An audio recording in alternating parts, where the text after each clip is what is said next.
Hello, नमस्कार मैत्रिणींनो. पहा, तुम्ही गेला का पंढरपूरला? आम्ही पंढरपूरला जाऊन आलो.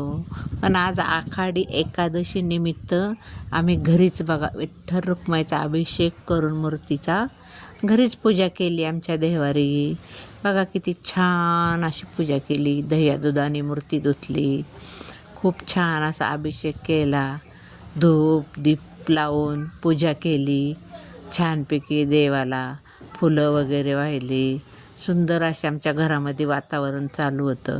परत आम्ही नंतर आरती घेतली, विठ्ठल रुक्माईची पांडुरंगाची आरती घेतली. आणि आता बघा सुंदर अशी पूजा झाली. आणि आता पूजा झाल्यानंतर बघा आता मी पण देवाची पूजा करून घेतली.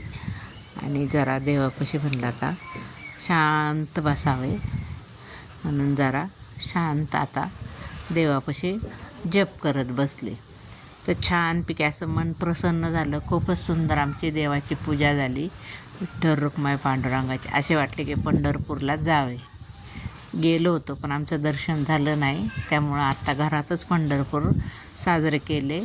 आणि खूप छान आम्ही विठ्ठल रुक्माईचा असं अभिषेक करून पूजा वगैरे देवाऱ्यावरच घरी केली.